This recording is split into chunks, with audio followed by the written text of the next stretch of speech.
kita kalau mau membahas masalah pertanian nggak bisa secara singkat ya, harus kita jelaskan secara mendalam. Nah ini di sini sudah saya rangkum ada beberapa pertanyaan yang kurang lebih sering ditanyakan oleh teman-teman. Jadi mungkin di sini agak random ya urutannya, tapi nggak apa-apa, kita kupas tuntas semua ya. Oke, yang pertama kalau masalah sertifikat tanah hilang. Nah itu kapan hari juga ada yang nanya masalah sertifikat tanah hilang. Jadi hilangnya ini kemana kita juga nggak tahu ya. Bahkan dulu sempat kita tahu klien kita ada yang hilangnya itu dimakan rayap ya. Iya, itu mungkin Papa yang bisa jelaskan. Ya, saya pernah sekali ngurus sertifikat yang dimakan rayap, hancur, tinggal nomor serinya aja. Oke, nah terus kalau ada teman-teman yang mungkin sertifikatnya hilang gitu, gimana prosesnya supaya bisa dapat sertifikat lagi? Pertama-tama ini bisa minta surat pengantar ke RT atau RW untuk dibawa ke kepolisian untuk diurus surat kehilangan. Lalu setelah surat kehilangan diterbitkan kepolisian, nanti dibawa ke kantor pertanahan setempat untuk diurus proses administrasinya. Setelah proses administrasinya selesai dalam waktu yang diatur, itu nanti ada penyumpahan. Setelah penyumpahan, nanti ada pengumuman di koran. Apakah ada pihak yang keberatan dengan penerbitan sertifikat pengganti itu? Setelah tidak ada keberatan, nanti sertifikat pengganti untuk yang sertifikat hilang itu akan terbit lagi nanti. Nah, kenapa kok harus ada pengumuman itu ya? Kadang-kadang kan ada orang ngaku-ngaku hilang, terus dia minta sertifikat lagi, makanya itu harus disumpah. Disumpahnya benar, apakah ini memang hilang? Kalau memang benar, setelah disumpah diumumkan di koran. Tujuannya itu tadi, kalau ada yang keberatan, itu sertifikat diserahkan ke saya kok ngomong hilang. Sertifikatnya mungkin sudah dijaminkan atau dijaminkan di bank ngomong hilang. Gitu ya. Jadi itu intinya kenapa harus disumpah dan diumumkan. Oke. Gitu. Prosesnya sebetulnya itu panjang kalau sertifikat hilang. Nanti akan terbit lagi sertifikat itu berupa sertifikat pengganti. Makanya itu jangan sampai hilang. Ya, kalau penting ya, pengurusannya lama. Dan biasanya makan biaya juga ya. Teman-teman kalau punya sertifikat disimpan ya baik-baik ya. Kalau perlu di rumah dibeliin berangkas, dimasukin di situ, atau kalau enggak dimasukin di safe deposit box ya di bank-bank gitu ya. Kalau perlu di sampingnya sertifikat ditulisi jangan diambil dan jangan dimakan oleh rayap gitu. Boleh. Lalu kita kalau bahas sertifikat lagi, pertanyaan yang sering masuk ke kita itu masalah petok D. Nah, apa ini petok D? Mungkin bisa dijelasin. Dan gimana cara mengurus hak milik dari petok D ini tadi? Petok D itu merupakan bukti pembayaran pajak. Untuk mensertifikatkan petok D itu ada dua cara. Yang pertama atas usulan diri sendiri, yang biasanya pergi ke kantor pertanahan untuk menanyakan prosedurnya. Lalu yang kedua ini melalui program pemerintah yang sekarang ini dikenal dengan PTSL, yaitu pendaftaran tanah sistematik lengkap. Yang seperti Pak Jokowi bagi-bagi sertifikat itu program PTSL. Itu petok D. Jadi tanah itu ada program pemerintah yang mana untuk pensertifikatan bagi tanah-tanah yang belum disertifikatkan. Makanya ada program PTSL. Kalau mau mensertifikatkan sendiri yaitu tadi harus ke kantor pertanahan dengan prosedurnya panjang sekali. Secara teknis kalau kita sebutkan di sini gak habis waktunya. Iya, bisa kontak kita ya nanti ya. Gitu.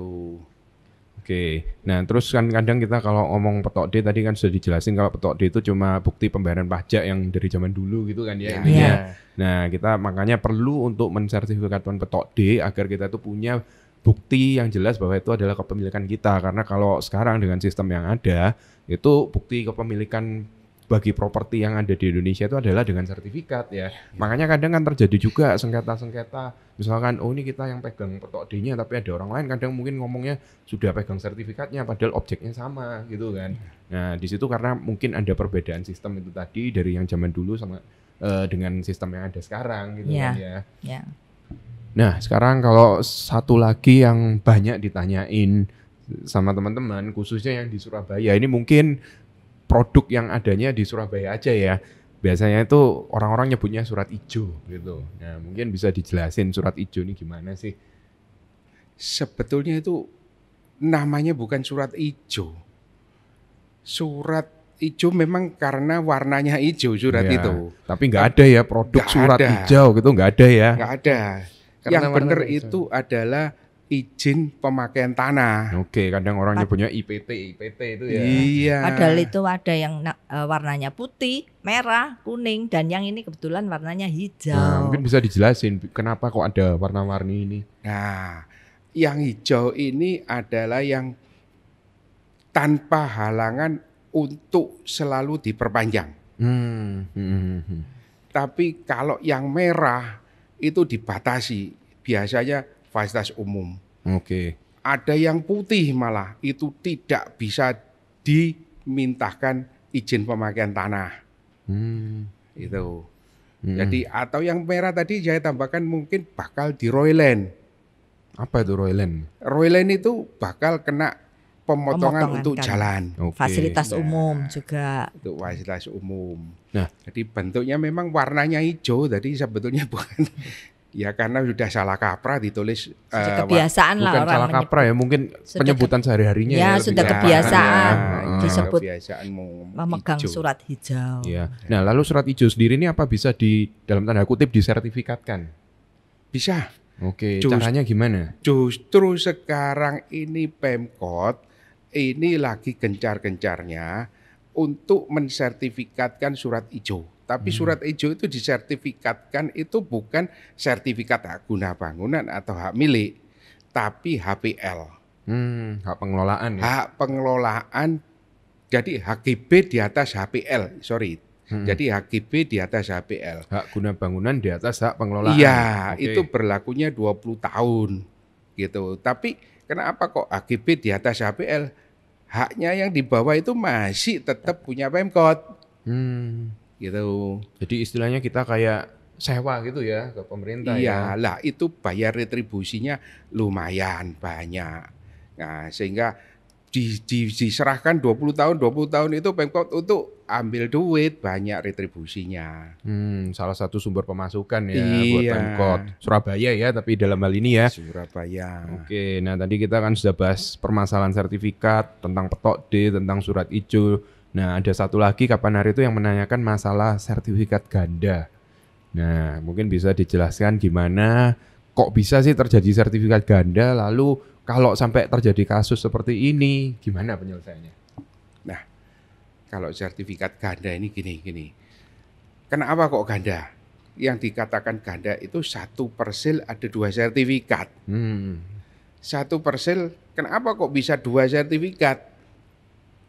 Ini ada yang sengaja, Iya. ada Yang yang tidak sengaja. tidak sengaja. Ya. Tidak sengajanya gimana itu? Siapa yang nggak sengaja di situ?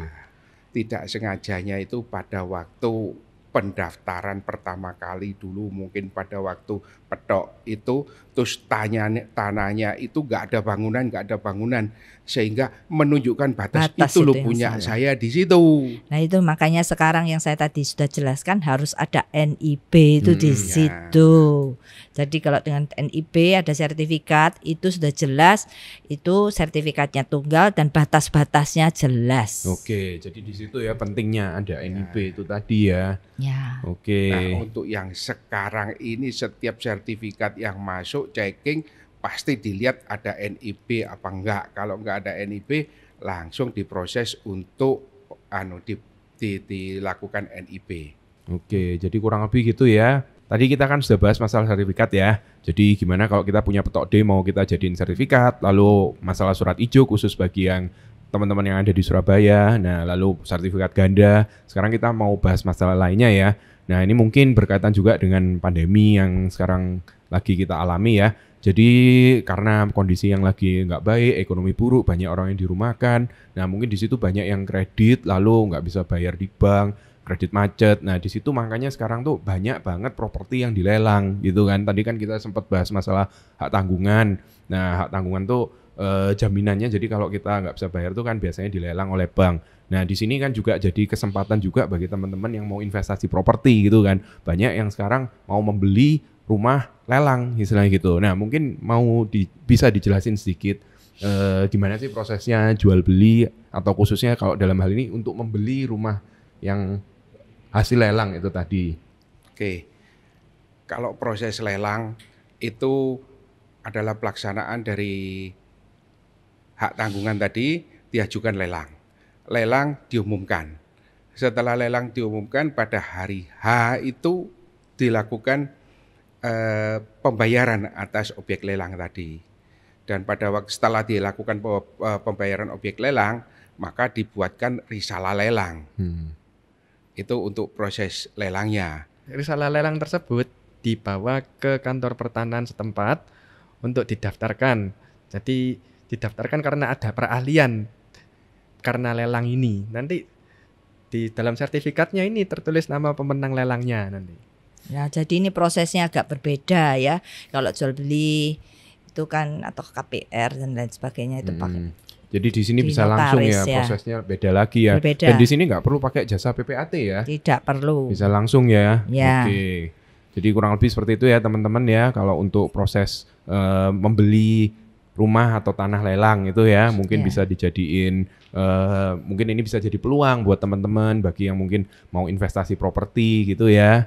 Ya. Terus untuk cari info lelang ya biasanya bisa sih di websitenya lelang atau bisa dari bank-bank setempat biasanya diumumkan gitu. Lalu bisa di media massa juga ya, surat kabar biasanya. Karena wajib setiap mau lelang harus diumumkan. Oke.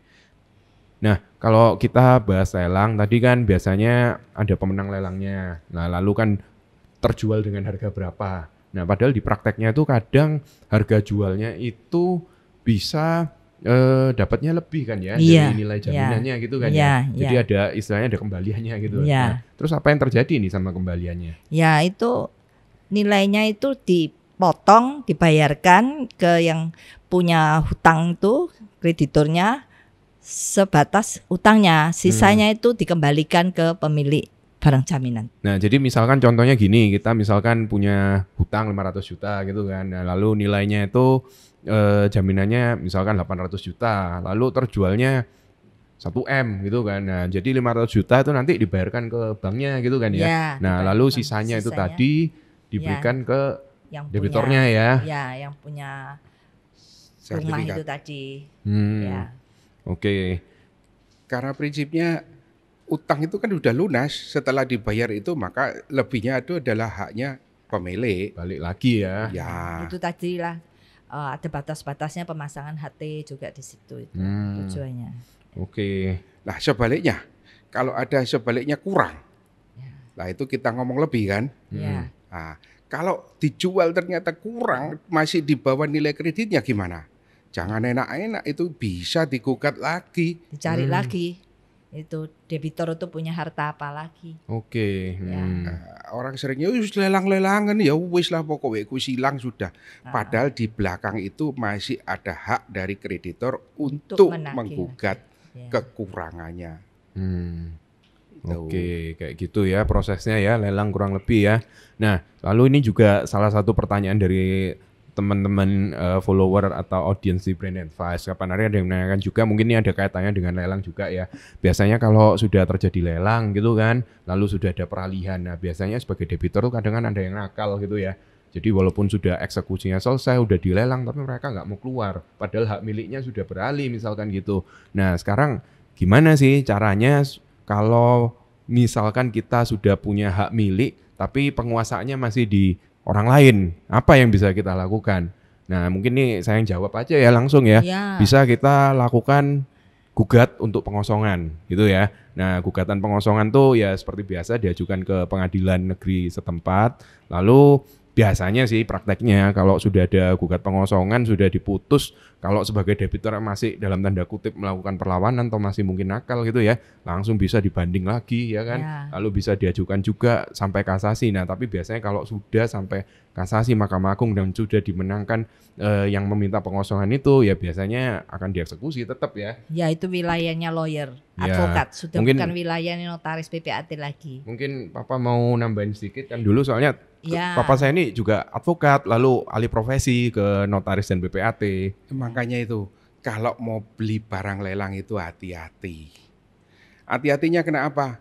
Dalam keadaan kosong atau enggak gitu. Jadi kalau jangan cuma lihat harga murah gitu aja ya. Iya, kalau dalam keadaan kosong kita beli, bayar, langsung kita bisa ambil kan gitu. Kalau enggak, ya itu prosesnya panjang.